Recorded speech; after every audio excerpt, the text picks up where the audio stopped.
제가 이 말씀을 이제 로마서를 이제 오늘서부터 강해를 하는데요. 이제 어버이 주일을 맞이해서 어떻게 해야 될까라고 하다가 우리 가족들 중에 한 분이 저에게 굉장히 마음에 또 감동이라고 얘기해야 되나 잔잔한 그런 마음을 주시는 그 글을 하나 주셔서 그 글을 먼저 한번 나누어 보려고 해요. 그게 어떤 글이냐면 지금 초등학교 6학년 그러니까 13살짜리가 쓴 글입니다. 근데 저 글이 어떤 시냐면 13살짜리 아이가 이제 엄마를 암으로 하늘나라로 보내고 나서 엄마를 그리워하면서 쓴 시입니다. 정말 우리 부모님들 앞에서 있을 때 잘해야 되겠다라는 마음이 이제 담겨져 있는데요. 그래서 이게 뒤늦게 알려져서 잔잔한 감동이 되었습니다. 저도 가족 한 분에게서 이 시를 받게 되어서 그분에게 허락을 받고 어버이날이기에 말씀을 나누기 전에 이 시를 공유하고 싶어서 함께 먼저 나눕니다. 제목은 이런 거예요. 가장 받고 싶은 상입니다. 제가 한번 읽어드리겠습니다. 아무것도 하지 않아도 짜증 섞인 투정에도 어김없이 차려지는 당연하게 생각되는 그런 상. 하루에 3번이나 받을 수 있는 상. 아침상, 점심상, 저녁상. 받아도 감사하다는 말 한마디 안 해도 되는 그런 상. 그때는 왜 몰랐을까? 그때는 왜 못 보았을까? 그 상을 내쉬던 주름진 어머니의 손을 그때는 왜 잡아주지 못했을까? 감사하다는 말 한마디 꺼내지 못했을까? 그동안 숨겨놨던 말, 이제는 받지 못할 상, 앞에 앉아 홀로 되뇌어 봅니다. 엄마 사랑해요. 엄마 고마웠어요. 엄마 편히 쉬세요. 세상에서 가장 받고 싶은 엄마 상 이제 받을 수 없어요. 이제 제가 엄마에게 상을 차려 드릴게요. 엄마가 좋아했던 반찬들로만 한가득 담을게요. 하지만 아직도 그리운 엄마의 밥상. 이제 다시 못 받을 세상에서 가장 받고 싶은 울 엄마 얼굴상이라는 거예요. 우리가 있을 때 잘하라는 게 그런 게 아니고 이런 것이 아닐까 생각이 듭니다. 우리 어른들 이번 주에 어버이 주일이라고 하면서 이런 또 어른의 소리도 들었어요. 저는 어버이날이 싫습니다. 누구 하나 나에게 찾아오고 전화 한 통 한 사람도 없습니다. 라고 하시는 그 마음이 제게 너무 울림이 있었어요. 그래서 제가 죄송합니다 그랬습니다. 저래도 전화 드렸어야 되는데 드리지 못했습니다. 라는 거죠. 우리 어른들 그런 마음으로 우리 모두가 자식이 되어서 우리 어른들이 외롭지 않고 함께 하나님의 사랑을 함께 나누는 그런 모습이 되어야 될 줄 믿습니다. 할렐루야. 이제 하나님의 사랑을 우리가 함께 발견하려고 해요. 우리가 계속되는 바울이 교회들에게 쓴 서신들 순서에 맞춰서 우리가 지금 강해를 하고 있는데요.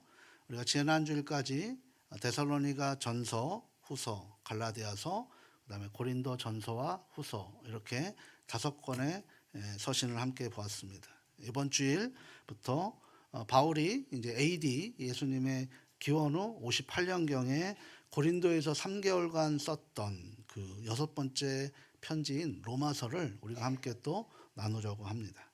로마서는 유일하게 사도 바울이 세우지 않았던 교회입니다. 세우지 못했던 교회고 이미 생성된 교회에 로마서를 편지를 쓴 것이죠. 그래서 로마 교회에 하나님의 은혜와 구원의 길을 전한 서신이라고 할 수 있어요. 그래서 이 서신을 성경 중에 성경이라고, 성경의 핵심 하나님의 마음을 담아내는 그런 별칭이 붙어있는 복음의 핵심이 담겨져 있는 것이 로마서입니다. 그래서 신학자들이나 목회자들은 이 로마서를 항상 중심에 두고 전체를 아우르는 거죠. 최근 한 분의 우리 성도님이 우리 가족 중에 무실결에 한마디로 던지셨던 말은 아니겠죠. 저에게 내비쳐 주셨던 말이 제 마음과 머리에서 떠나지 않았습니다. 그런데 그 고백이 어쩌면 우리 전체 가족들의 고백이지 않을까라는 생각이 들었습니다. 그게 뭐냐면, 목사님, 저는 정말 예수님을 잘 믿고 신앙생활 잘하고 싶은데 자꾸 흔들립니다 라는 것이죠. 예수님을 잘 믿고 싶은데 자꾸 상황이 나를 흔들어 버립니다. 믿음으로 열심히 살고 싶지만 자꾸 믿음이 무너지다는 것이죠. 성경의 가르침대로 사랑하며 살고 싶지만 자꾸 그 사랑이 식어져 가서 우리를 지치게 합니다라는 그런 내용이 그 안에 담겨 있다라고 봅니다. 이런 마음으로 설교를 준비하다가 오늘 본문의 16절 말씀의 첫 부분이 제 눈을 멈추게 했습니다. 그게 뭐냐면 내가 복음을 부끄러워하지 아니하노니입니다. 이 문장이 저를 한참 동안 붙들었습니다. 그리고 깨달았습니다. 우리에게나 저 자신에게도 가장 먼저 들려야 할 한마디가 무엇인지를 성령님께서 해석해 주셨습니다. 그게 뭐냐면 더 잘 믿으라, 더 열심히 해라가 아니라 나를 온전히 붙들고 계신 분이 있다라는 거죠. 내가 신앙생활을, 내가 교회를 다니고 내가 예수를 믿는 것 같이 우리가 생각할 수 있을지 모르겠지만 그것이 아니라 예수님이 나를 신앙생활로, 예수님이 나를 믿음생활로, 예수님이 나를 붙들고 계신다는 거예요. 내가 믿는 것이 아니라 예수님이 우리를 선택하시고 예수님이 우리를 이끌어 가신다라는 그런 말씀입니다. 오늘 특별히 이 어버이 주일을 맞이해서 그리고 이제 16장 약 16주 동안 함께 걸어갈 로마서 강의 첫 주일에 저와 우리 가족들이 함께 한 가지를 먼저 나누고 싶습니다. 이것을 마음판에 좀 새길 수 있기를 바랍니다. 우리 같이 한번 읽어보도록 할까요? 우리가 복음을 붙드는 게 아닙니다. 복음이 우리를 붙듭니다. 이 한 문장만 마음판에 새기시면 우리는 오늘 예배가 헛되지 않을 것이라고 믿습니다. 우리 로마서 1장 1절을 우리가 함께 보겠습니다. 함께 합니다. 예수 그리스도의 종 바울은 사도의 부르심을 받아 하나님의 복음을 위하여 택정함을 입었으니. 바울이 로마의 교회, 그러니까 자신이 세우지 않았던 그 교회 성도들에게 자신을 소개하고 있어요. 뭐라고 소개합니까? 거창한 직함이 아니에요. 어떤 자신의 이룬 업적에 내가 이렇게 교회를 세웠고 이런 사람이다 라고 그렇게 이야기하지 않았어요. 뭐라고 얘기합니까? 예수 그리스도의 종이라고 합니다. 그리고 나서 이어지는 것이 뭐냐면 그것을 내가 일으킨 것이 아니라 택정함을 입었다라고 얘기해요. 이 택정함을 입었다라는 말을 좀 풀었으면 이런 표현을 해요. 끌어져서 따로 세워졌다라는 거죠. 있는 데서 끌려져서 따로 세워진 것이 택정함을 입었다라는 그런 표현이죠. 그러니까 자기가 결심해서 사도가 된 것이 아니라 누군가에게 강하게 이끌림을 받아 끌어내어져서 사도가 되었다라는 거죠. 가족 여러분, 바울이 어떻게 사도가 되었는지 사도행전에서는 명확하게 기록해내고 있고 자신의 서신마다 자기가 어떤 마음으로 어떤 상황에서 사도가 되었는지를 소개하고 있는 장면들이 신약성경에 곳곳에 있습니다. 어떤 것입니까? 한번 우리가 기억해 볼 필요가 있는데요. 다메섹 가는 길이었습니다. 가슴에는 분노가 가득했습니다. 어떻게 저 청년 예수를 믿는 저 이단 세력들이 하나님을 이렇게 모독할 수 있겠느냐. 그래서 손에는 그리스도인들을 잡아들일 공문을 쥐어놓고 씩씩거리며 다메섹 도상의 길을 흙길을 걸어가고 있습니다. 복음의 원수들이었습니다. 그런데 그 길 위에 갑자기 한 번도 보지 못한 큰 빛이 바울을 둘러쌌습니다. 그리고 바울은 그 자리에서 한 발짝도 돌아가지 못하고 땅에 엎드려졌습니다. 저는 이 장면을 가끔 상황으로 장면을 한번 그렇게 묘사해 봅니다. 생각해 보십시오. 뜨거운 햇볕이 있는 그런 시리아의 흙길, 먼지가 나죠. 한 남자가 말에서 떨어져서 흙바닥에 지금 엎드려 있습니다. 아무리 일어나려고 해도 일어날 수가 없습니다. 눈을 뜨려고 해도 눈이 떠지지가 않습니다. 그저 거기에 그렇게 엎드려져 그렇게 있을 뿐입니다. 그 순간 바울이 무엇을 했을까요? 아무것도 할 수 없었습니다. 그런데 이 부분이 굉장히 중요합니다. 그날 바울은 아무것도 한 것이 없습니다. 자기가 예수님을 만나고 결심한 것도 없었고 다짐한 것도 없었습니다. 바울은 그저 흙바닥에 엎드려져 있었습니다. 자신을 일으키신 분은 주님이셨고 자신이 영적으로 눈에 뜨게 하신 분도 주님이셨고 자신을 사도로 세우신 분도 주님이셨다라는 거예요. 그래서 바울은 그 흙바닥 자리에서 그 자리를 평생 잊지 않고 자신이 세워주신 그분을 위해서 그렇게 살아갔던 것이죠. 자신이 무엇을 하든지 어디로 가든지 자신이 발밑에는 그날의 흙이 깔려 있음을 고백하고 있습니다. 내가 발견한 게 아니라 내가 발견되었다라는 사실입니다. 내가 선택한 게 아니라 내가 선택받았다라는 사실입니다. 내가 잡은 게 아니라 내가 잡혔다라는 사실입니다. 이 한 가지가 바로 어떤 풍랑에도 흔들리지 않았던 인생의 닻이라고 할 수 있습니다. 사랑하는 가족 여러분은 어떻습니까? 신앙생활을 하다 보면 어느 순간부터 우리는 자기가 무언가를 붙들고 있다라고 생각을 합니다. 우리가 성경을 조금 알면 내가 복음을 안다라고 생각을 하죠. 내가 신앙을 잘 지킨다라고도 얘기도 합니다. 그리고 내가 예수님을 잘 믿고 있다라고도 그렇게 자랑도 합니다. 그런데요, 그렇게 내가 내중심적으로 그렇게 신앙을 붙들고 내가 교회를 나오고 내가 성경을 보고 내가 기도를 하다 보면 어느 순간 내 인생에 흔들릴 때가 있다라는 거예요. 그 흔들릴 때 그날에 오면 무너지게 되는 거죠. 왜? 나는 불완전한 존재이기 때문이에요. 내가 못 붙들었구나. 내 믿음이 부족했구나. 내가 잘못 신앙생활을 했구나. 라는 것으로 자책의 패턴을 일관하게 됩니다. 솔직히 말씀드리면 저도 자주 이 자리에 빠집니다.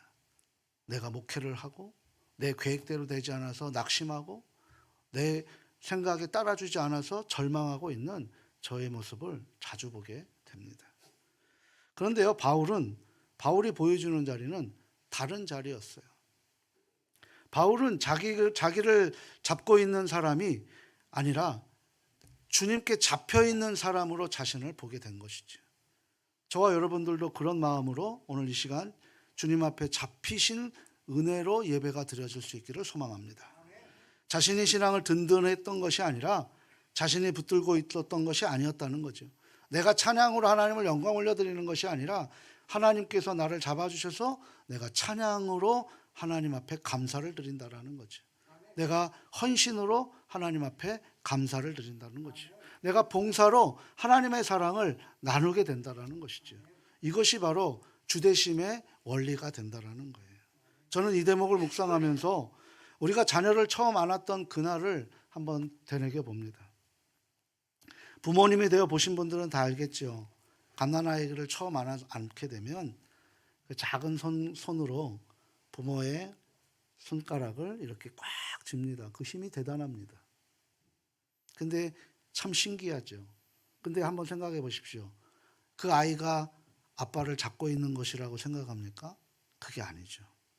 그 아이를 나를 잡는 것이 아니라 부모가 아이를 잡고 있을 때 아이가 손가락을 붙들고 있는 거죠. 내가 붙들고 있는 것이 아니라 부모의 품에 있기 때문에 그것이 가능하다는 것을 우리가 그 현상 가운데서도 우리가 볼 수 있다는 거예요. 복음이 그렇습니다. 자기가 주님을 잘 붙들고 있다. 소위 내가 주님을 잘 믿고 내가 기도도 열심히 하고 말씀도 많이 알고 그렇게 하나님이 은사도 많이 주셨다라고 믿고 생각하지만 사실은 주님이 우리를 붙들고 계시는 거예요. 주님이 우리를 붙들고 계시기 때문에 우리 손이 때로는 미끄러지고 우리 손이 때로는 놓치는 상황이 있더라도 우리는 주님 품 안에서 우리가 있다는 사실, 오늘 이 시간 말씀으로 위로받을 수 있기를 소망합니다. 오늘 어버이 주일인데 우리는 한 가지 더 마음에 새겨보기도 합니다. 가족 여러분들이 오늘 이 자리에 앉아 계시는 것은 내가 내 발로 내 마음으로 주님을 만나러 나온 것이 아닙니다. 주님이 우리를 강하게 이끌어 주셔서 우리가 이 자리에 앉아 계시며 하나님 앞에 예배를 드리는 줄 믿습니다. 주님의 손이 나를 놓지 않으셨다는 거예요. 이어서 우리가 8절부터 한번 우리가 본격적으로 한번 보겠는데요. 저는 이 부분을 묵상하면서 우리가 보통 너무나 빠르게 지나가 버리는 본문이라고 생각을 했습니다. 그래서 자세히 읽어보면 우리가 그 흔들리는 우리를 향한 하나님의 따뜻한 위로가 바울의 목소리를 통해 우리에게 들려주고 계시는 것을 우리가 알게 되는 거죠. 먼저 8절 말씀입니다. 우리 한번 읽어보도록 합니다. 먼저 내가 예수 그리스도로 말미암아 너희 모든 사람에 관하여 내 하나님께 감사하는 너희 믿음이 온 세상에 전파됨이로다. 아멘.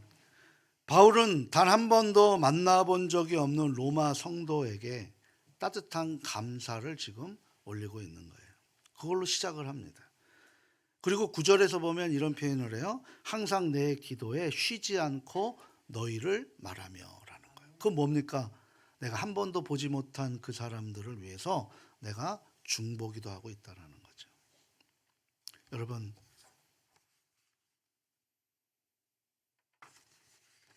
우리 주보에 보시면 국내 선교와 해외 선교, 기관과 교회, 개인, 그리고 이런 선교지, 여러분 우리 가봤습니까? 그분들을 보았습니까? 그래도 어떻게 해야 돼요? 그분들을 위해서 기도해야 된다는 거예요. 우리가 그냥 물질로 조금 후원하고 있지만 그분들은 그 현장에서 우리를 되게 고마워하고 그분들은 우리 교회를 위해서 기도합니다. 우리도 마찬가지라는 거예요. 바울의 마음이 이런 거예요. 은혜를 나눈다라는 것이 바로 이런 것입니다. 쉬지 않고 한 번도 가보지 않았던 로마의 교회 성도들을 위해서 쉬지 않고 기도했다라는 거예요. 그리고 10절에서 이런 기도를 했다고 합니다. 10절 말씀도 한번 읽어보도록 합니다. 어떻게 하든지 이제 하나님의 뜻 안에서 너희에게로 나아갈 좋은 길 얻기를 구하노라. 아멘. 여기에서 저는 어떻게 하든지라는 마음이 제 마음속에 새겨져요. 만나고 싶다는 마음이 그렇게 간절했다는 거예요. 여러분, 우리가 그 선교지에 우리가 그 지원하는 교회들마다 우리가 어떻게 하든지 그들과 함께 연결되려고 우리가 기도하는 모습. 그리고 12절을 한번 보세요. 12절도 한번 읽어보도록 합니다. 이는 곧 내가 너희 가운데서 너희와 나의 믿음으로 말미암아 피차 안위함을 얻으려 함이라. 아멘. 오늘 12절 끝부분이 정말 마음을 따뜻하게 합니다. 피차, 서로죠. 서로 안위한다는 건 뭐예요? 서로 같이 함께 주고받는 거예요. 그러니까 바울은 그들에게 일방적으로 베풀어 가는 게 아니에요. 우리가 선교지 가면 우리가 일방적으로 베푸는 것 같죠? 아니에요. 그곳에서 받고 오는 것들이 있다는 거예요. 우리가 지금 상황이 좋지 않아서 이번 2차 선교 여행도 지금 포기 상태에 있어요. 아무도 그 상황에 여의치 못하다 보니까 지원의 상황들이 안 돼서 제가 이번 선교사님한테도 이번 연도에도 좀 쉽지 않을 것 같습니다라고 말씀을 드렸어요. 자기도 그들에게 가서 위로를 받을 것을 지금 이야기하고 있는 거예요. 이게 바로 사도 바울의 모습입니다. 그는 베푸는 자리에만 머무는 사람이 아니었어요. 끝까지 받는 자리에도 머무는 거죠. 이게 복음의 사람들이 그렇습니다. 그리고 13절 말씀인데요. 우리 13절 말씀 또 한번 읽어보도록 합니다.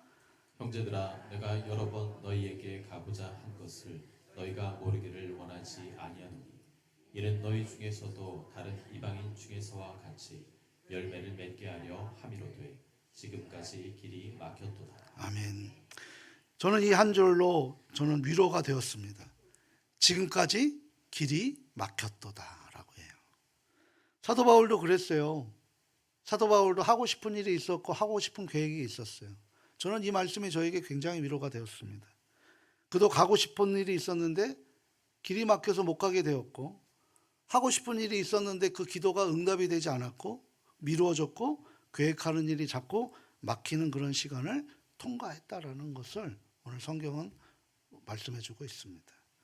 그런데요, 우리는 나만 내 길이 막히는 것 같고 나만 내 인생이 억울한 것 같고 나만 내 인생이 힘든 것 같은데 그러지 않았다라는 것을 바울이 얘기해주고 있는 거예요. 어떤 분이 그렇게 얘기를 하더라고요. 근데 저는 그게 굉장히 철학적으로 들렸어요. 그분은 공장에서 일하는 분이에요. 근데 그분이 라면 하나를 먹으면서 그렇게 얘기합니다. 지금 이 시대는 굶어서 죽는 시대가 아닙니다. 정신병으로 죽는 시대입니다. 라고 얘기를 합니다. 그러니 행복하게 사시라고 말씀드리는 거예요. 굶어서 죽는 시대가 아니라 자기가 너무 힘들고 외로워서 마음의 병으로 죽어가는 시대라는 거예요.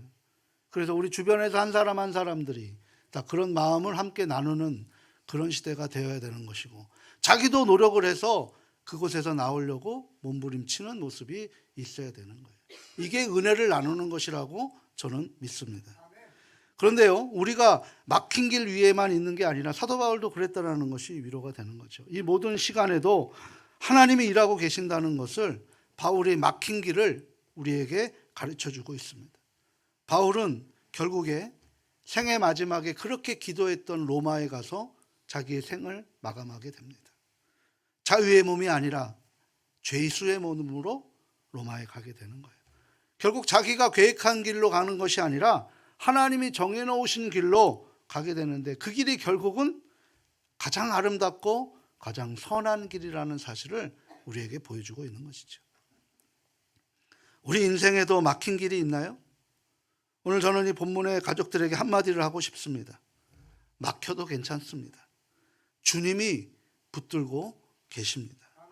우리 14절 말씀 우리 같이 한번 또 읽어보도록 합니다. 헬라인이나 야만인이나 지혜 있는 자나 어리석은 자에게 다 내가 빚진 자다.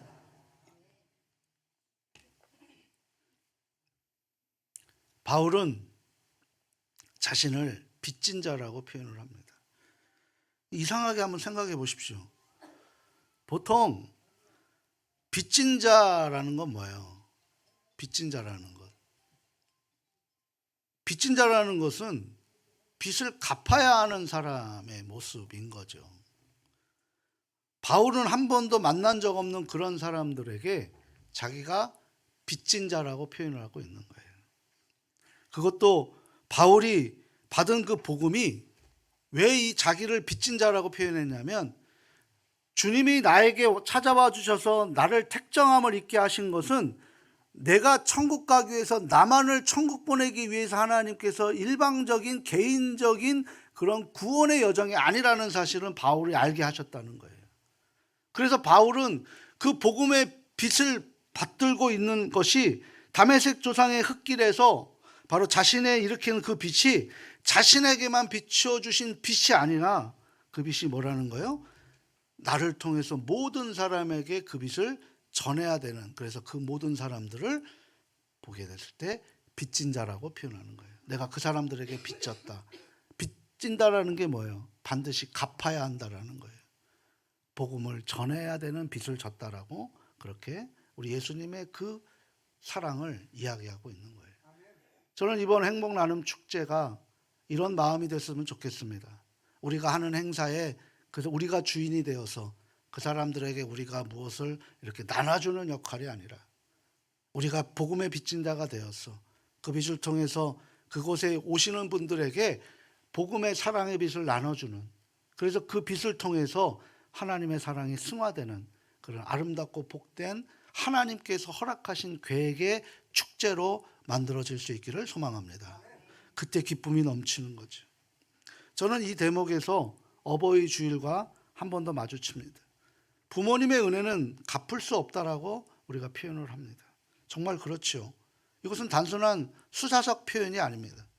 신학적으로도 깊은 진실이 담겨 있는 표현이라고 할 수 있습니다. 부모님, 우리가 생각할 때 부모님은 하나님의 사랑을 이어주는, 수많은 이 땅에 존재하는 여러 사랑 중에 아가페 사랑이라는 것을 우리에게 보여주는 것이 부모님의 사랑이죠. 그러니까 부모님이 부어주신 사랑, 사실 부모님이 처음부터 가지고 계셨던 사랑이 아닙니다. 그 사랑을, 근원을 쫓아가다 보면 그 모든 사랑의 근원이신 하나님께로부터 흘러나오는 거예요. 그래서 사랑이 많으신 하나님이라는 것은 표현이 부적절합니다. 사랑 자체이신, 사랑이신 하나님 아버지가 되어야 되는 거죠. 왜? 사랑이 많으신 것이 아니라 사랑 그 자체라는 것이죠. 그래서 부모님은 그 사랑의 통로가 되어 주시는 거예요. 그러니 우리가 부모님께 비친 그 사랑은 사실 부모님께만 비친 사랑이 아닙니다. 우리는 그 사랑의 강물 전체에 비친 사람이라는 거죠.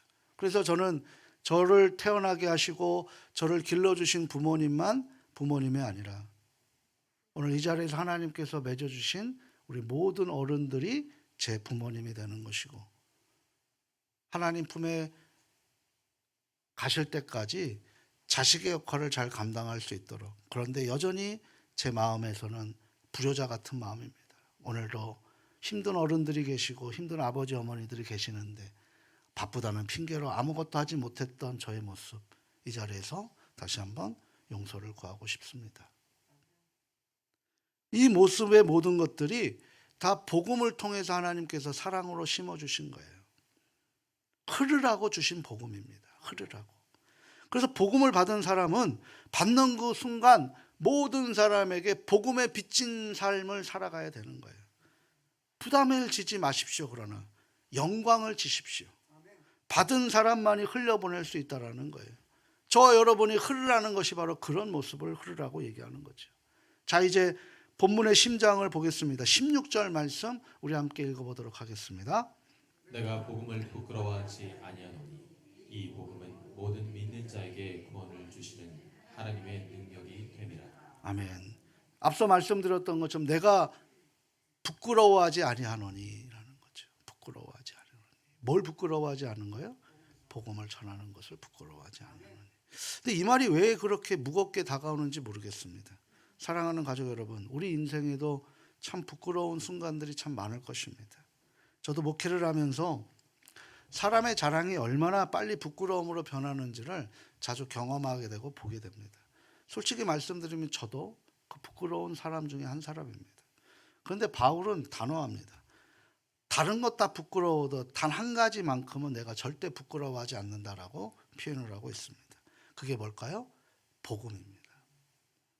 십자가에 달리신 그 한 사람의 이야기, 주님 안에서 우리에게 주어진 구원의 소식, 이 한 가지만큼은 영원히 흔들리지 않는다라는 것을 바울이 말하고 있습니다. 당시 로마 시대가 어떤 시대입니까? 어느 도시입니까? 황제가 신처럼 떠받들어지는 도시예요. 그리고 수많은 인문학들이 철학자의 화려한 변론을 통해서 굉장히 광장에 메우고 있는 그런 변증의 시대입니다. 그런 도시에서 십자가에 못 박힌 그저 그 작은 유대인 목수 청년의 이야기를 한다는 것 그 자체가 부끄러운 일일 수도 있습니다. 헬라 사람들에게는 어리석게 느낄 수도 있고요. 유대 사람들에게는 가십거리가 될 수도 있습니다. 그런데 바울은 그 한복판에서 가겠다는 거예요. 내가 그 복음을 받았기에 그 복음이 나에게만 있는 것이 아니라 빚진 사람들에게 빚을 갚는 심정으로 부끄러워하지 아니하고 당당하게 나아간다 라는 것이 바로 복음을 품은 사람들의 자세라는 것을 바울이 강력하게 로마서 1장에서 우리에게 도전을 주고 있습니다. 왜 그랬을까요? 그 복음에는 능력이 있기 때문이에요. 그 능력이 하나님의 능력입니다. 우리는 자주 좋은 말씀, 좋은 충고 정도로 하나님 말씀을 받습니다. 또 때로는 좋은 격려, 또 때로는 좋은 위로, 좋은 가르침으로 하나님 말씀을 받습니다. 그것도 맞습니다. 그런데 복음은 그런 게 아니에요. 복음은 그런 식으로 윤리적으로 도덕적으로 좋은 가르침이나 위로의 말씀으로 복음을 받으시면 여전히 복음에 능력이 생기지 않는 거예요. 복음은 무엇입니까? 능력입니다. 죽은 사람을 살리는 능력입니다. 어둠을 빛으로 이끄는 능력입니다. 죄인을 의인으로 만드는 능력이 복음인 줄 믿습니다. 흔들리는 우리에게 정말 필요한 게 뭘까요? 오늘 위로하는 말로 위로의 말씀을 받을 수 있을까요? 강한 의지와 결심과 다짐이 우리를 흔들리지 않을까요? 저는 그것을 아니라고 확신합니다. 우리에게 필요한 것은 복음의 능력입니다. 그 능력은 멀리 있지 않습니다. 그리고 이미 저와 여러분은 그 복음 안에 있는 복음을 품고 살아가는 사람들이라는 거예요. 그래서 오늘 17절 앞부분이 그 능력이 어떻게 우리에게 작동하고 있는지를 풀어주고 있는데요. 한번 17절 앞부분 한번 같이 읽어보도록 합니다. 복음에는 하나님의 의가 나타나서 믿음으로 믿음에 이르게 하나니. 아멘. 복음에는 하나님의 의가 나타나서 믿음으로 믿음에 이르게 하나니. 그러니까 여기에서 보게 되면 핵심은 하나님의 의라는 거예요. 그러니까 믿음도 내가 하나님을 믿는 것이 아니라 믿음으로 믿음에 이르게 하나니. 그러니까 하나님의 의라는 믿음이, 그것을 제가 나중에 한번 설명해 드리겠는데요. 이 믿음이 우리에게 부어져서 그 믿음으로 이르게 한다라는 거예요. 그러니까 이 믿음조차도 내가 믿는 것이 아니라 하나님의 능력이 우리를 믿게 하는 그런 복음의 능력으로 작동되어진다라는 것이죠. 그거를 절친히 느꼈던 사람이 이 개혁교회를 출발했던 바로 마틴 루터라는 사람입니다. 그 사람은 이 구절을 읽으면서 이렇게 얘기했어요. 하나님이 의로우시다고? 이게 무슨 말인가? 죄인인 내가 정죄하시겠다라는 말인가? 라고 얘기하면서 굉장히 영혼이 무거워졌습니다. 그래서 하나님을 붙들고 살아가는 것이 굉장히 힘들었습니다. 그런데 어느 날 지나가다가 성령님께서 이것을 깨달음을 주시는 거예요. 아, 하나님의 의는 나를 심판하시는 의가 아니구나. 나를 오히려 덮어주시는 의시구나. 주님의 의가 죄인인 나에게 선물로 주시는 의구나 라고 얘기를 하는 거죠. 그래서 제가 그것을 이중전가라는 것으로 한번 신학적 용어를 쓴 적이 있습니다. 내가 주님께 죄를 드리고 주님은 나에게 의로운 옷을 덧입혀 주셔서 우리를 하나님의 자녀로 만들어 주셨다. 이게 탕자의 비유의 아버지의 사랑이라는 것을 예수님께서 비유로 말씀해 주셨다라는 거죠. 저는 이 대목을 묵상하면서 이 자리에도 루터와 같이 그 무게를 안고 사시는 분이 계시지 않은가라는 생각이 들었습니다. 이런 마음으로 신앙생활을 하시는 분들이 계세요. 내가 또 죄를 져서 내가 이렇게 살다가 지옥 가는 거 아닌가? 내가 이렇게 무슨 일이 잘못되면 내가 뭘 잘못해서 또 하나님 나에게 벌 주시는 건 아닌가? 이런 마음으로 우리가 그 죄책감에서 무너져 계시는 분들이 계신다는 거죠. 그런 생각을 안고 있는 가족분들께 오늘 본문에서 한 가지를 분명히 말씀하고 있는 거예요. 우리가 의로워서 의롭다함을 받는 게 아닙니다. 그리스도께서 우리를 대신 십자가에 달리시고 그 주님의 의를 우리에게 입혀 주셨다라는 것입니다. 마치 누더기를 걸친 사람에게 왕의 용포를 덧입혀 주셨던 것처럼, 마치 흙투성이 같이 들어온 아이를 깨끗하게 씻기고 새 옷을 입혀 주셔서 그 식사의 자리로 앉게 했던 것처럼 우리가 한 일은 없습니다. 삼위일체 하나님께서 다 하신 일입니다. 우리는 그저 그 옷을 받아 입을 뿐이고, 받아 입었을 때는 받아 입은 만큼 신분에 맞게 살아가는 것입니다. 그게 바로 복음의 심장입니다. 저는 이 진리가 흔들리는 우리 신앙의 토대라고 믿습니다. 내가 잘 살아서 든든한 게 아닙니다. 주님의 의가 나에게 입혀 주셔서 든든한 것입니다. 내가 누더기같이 가려져 있어서 든든한 것이지요. 내 손이 미끄러져도 주님이 나를 품고 있기 때문에 우리는 든든하다라는 마음을 품고 있어야 되는 것이죠. 그리고 이어져서 17절 마지막에 바울은 구약의 한 구절을 인용하고 있는데요. 그게 하박국 2장 4절 말씀이에요. 같이 한번 읽어보도록 합니다. 오직 의인은 믿음으로 말미암아 살리라. 아멘. 오직 의인은 믿음으로 말미암아 살리라. 이건 하나님이 하박국 선지자에게 주신 말씀이에요. 근데 하박국 선지자가 살았던 그 시대를 한번 생각해 보십시오. 바벨론이 쳐들어왔습니다. 유다는 멸망했습니다. 정말 캄캄한 시대예요. 일제 치하와 같은 자유가 사라진 시대입니다. 사람들은 무너지고요, 도시는 무너지고 성전도 무너지고 나라도 무너진 그럴 때에 하박국 선지자가 하나님 앞에 그렇게 울부짖습니다. 주님, 어찌하여 악인이 잘되고 의인이 고통을 당합니까? 어떻게 예수 믿는 우리가 잘되지 못하고 세상에 그렇게 더럽고 그렇게 추한 사람들이 더 잘 나갑니까? 이런 기도를 했다고요. 그때 하나님이 하박국 선지자에게 주셨던 응답이 바로 이 한마디입니다. 의인은 그 믿음으로 살아가는 것이다 라는 거예요. 다 무너져도, 우리 인생 다 무너져도 주님이 우리를 붙들고 있으니 의인은 그 주님이 나에게 주신 하나님의 의, 그 능력을 힘입어서 살아가는 것이다 라고 말씀하고 계시는 거예요. 사랑하는 가족 여러분, 우리 인생도 그렇잖아요. 건강이 무너지는 날이 옵니다. 가정도 내가 지키려고 하니까 흔들려서 무너져요. 깨져요.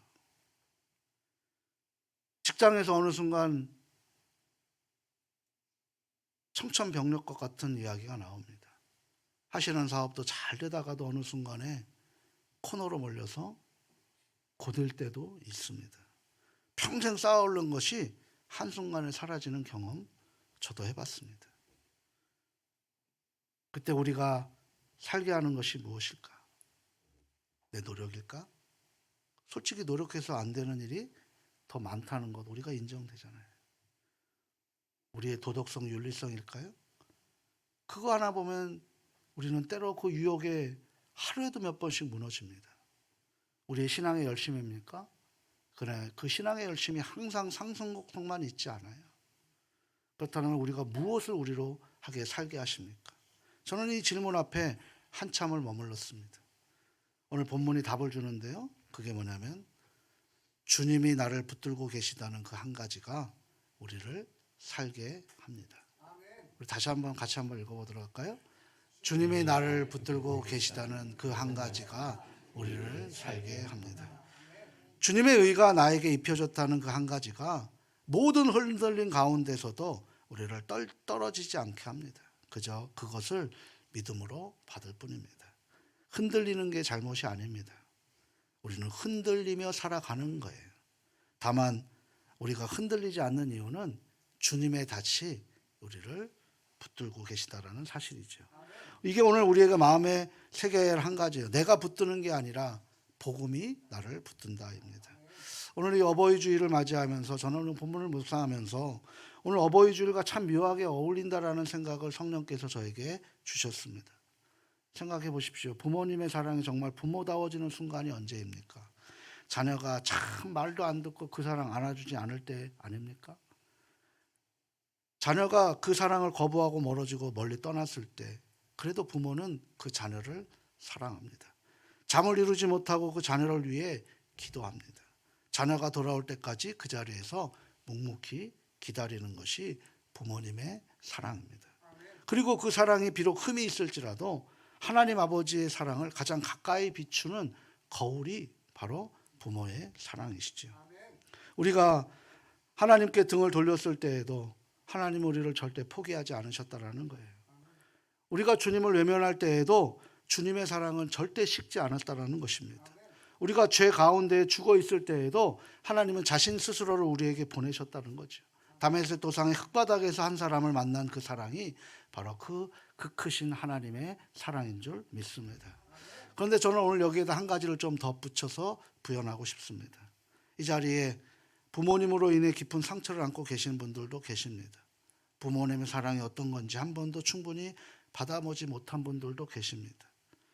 또 어버이 주일을 매년 서두에도 말씀드렸듯이 가장 외롭고 가장 힘들게 지내시는 분들도 계십니다. 자녀들에게 철저히 외면당하며 살아가시는 분들도 계십니다. 저는 그분들을 한 주 내내 마음에 떠나지 않았습니다. 그리고 가족 여러분들에게 드리고 싶은 말씀이 있습니다. 사람의 사랑은 한계가 있습니다. 사랑의 부모의 사랑에도 흠이 있습니다. 그러나 복음 안에서 우리에게 다가오시는 하나님의 사랑은 완전하다라는 사실입니다. 그래서 우리가 함께 이 예언 공동체가 서로가 서로를 위해서 부모와 자녀의 모습으로 살아내 주시기를 주님의 이름으로 소망합니다. 그것을 우리가 실천하는 때가 하나님의 놀라운 은혜가 있는 거예요. 사랑하고 소중하고 존경하는 가족 여러분, 오늘 우리가 로마서 첫 페이지를 펼쳤습니다. 그리고 오늘 이 책을 한 장씩 이제 걸어가려고 합니다. 이 길이 때로는 무거울 수도 있습니다. 어렵게 느껴지는 본문도 있을 것입니다. 그런데 그 모든 길의 처음과 끝을 관통하는 한 가지가 있습니다. 이것을 놓치지 마시기 바랍니다. 그게 뭡니까? 복음의 능력입니다. 그 능력이 우리에게 하나님의 의를 믿음으로 부여해 주시고 그 믿음으로 말미암아 의인은 살게 된다라는 사실을 바울은 몸소 깨달았고 살았고 우리에게까지 전해주고 있는 것입니다. 내가 붙드는 게 아니라 복음이 나를 붙듭니다. 내가 사랑하기 전에 하나님이 먼저 사랑하셨습니다. 내가 부르기 전에 주님이 먼저 부르셨습니다. 내가 선택한 가정이 아니라 주님이 만들어주신 가정입니다. 내가 선택한 배우자가 아니라 주님이 선택하게 해주신 배우자입니다. 내가 선택한 자녀가 아니라 주님이 나에게 보내주신 자녀입니다. 내가 선택한 교회가 아니라 주님이 우리를 불러주신 교회입니다. 우리가 그 믿음으로 서로가 서로에게 빚진 자의 모습으로 살아가는 그런 모습으로 살아갈 때 예언교회는 하나님이 기뻐하시는 교회가 될 것이고, 우리 예언 가족들은 모두가 행복한 가정과 일터와 함께 힘들고 어려울 때마다 서로 그 짐을 서로 나누어지는 우리가 있다라는 그런 아름다운 공동체의 모습으로 살아가는 그런 복된 하나님의 사랑이 넘치는 예언교회 될 수 있기를 주님의 이름으로 축원합니다.